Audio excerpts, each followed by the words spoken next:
The stunning death of Oscar-winning actor Philip Seymour Hoffman from what's believed to be a heroin overdose, putting the spotlight on a drug that's seeing a resurgence, and it's cheaper and deadlier than ever. Reports saying 70 bags of heroin and 20 needles found in Hoffman's apartment in New York City. But its rise is being seen all over the country. I want to bring in two terrific guests on this now. Dr. Mark Siegel, part of our Fox News medical A-teamer, and professor of medicine at NYU's Langone Medical Center. He's in New York. Dr. Daniel Bober is a certified addiction physician and psychiatrist out of Miami. And to both of you gentlemen, thank you. I want to talk about this alarming trend. And the reason we're doing this segment, there have been stories out of Kentucky for 2 years about the rapid rise of heroin abuse. There's a story out here in Long Island, New York, about a young man dying from it, a story up in Vermont. More widespread use in places like New Jersey we're hearing about. Just look on the screen for a moment here. From 2007 to 2012, the number of users up 80%. For the decade of 2000 to 2010, overdose up 55%. Then the third line, heroin seized at the southwest borders up 232%. Dr. Bober, those are numbers you cannot ignore. The question is why? Well, Bill, what happened was in 1996, the drug OxyContin hit the market, and it spurred to record use by 2001. It was one of the best-selling drugs in America. And there were overdose deaths at epidemic proportions, and there still continue to be. But as law enforcement intervened and there was greater regulation, people started shifting from pharmaceutical-grade OxyContin to the cheaper alternative heroin because the supply of the pills dried up. And so we're seeing this disturbing trend of heroin overdoses.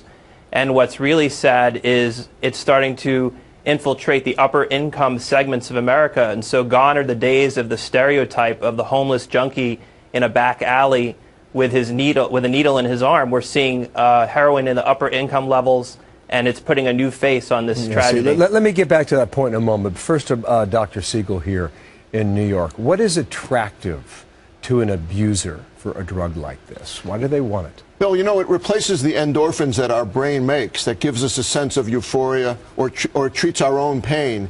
And it does it in a way where you get a sense of euphoria, and it works as a rush over just a few hours. So if you're looking for a quick fix to make all your problems go away, this is it. You end up detached, you end up feeling happy, you're in no pain.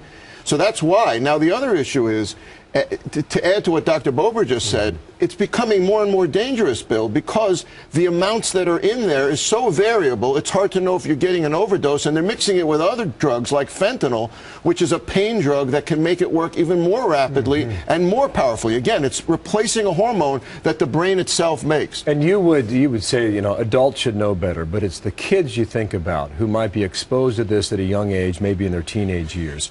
If you're a parent, what's a telling sign?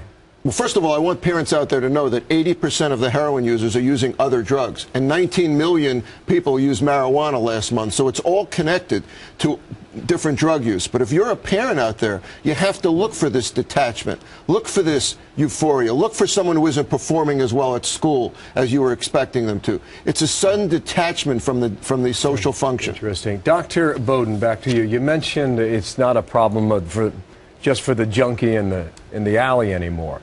But we're reading stories about low income, upper income, middle income. It crosses all classes now, and that's different.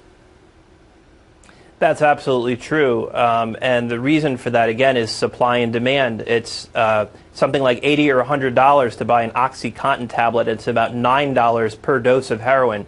So it's really just simple economics that people are going to turn to the drug that's cheaper and easier to obtain, and a lot of the treatment centers are seeing people coming from zip codes in the upper income neighborhoods. So it really shows that this drug does not discriminate based on income, and if the death of Philip Seymour Hoffman taught us anything, it taught us that this can affect anyone at any age and at any level of income. Yeah, that's a great point. Mark? Well, it's getting cheaper, to add to Dr. Bober's point, much cheaper. And here's the biggest warning of all. It can stop your breathing. Watch out. That's how it kills you, and it can happen before you know it, like it did for him. Thank you, Dr. Mark Siegel and Dr. Daniel Bober down there in Miami, Florida. Thank you, Thanks, Bill. Both of you.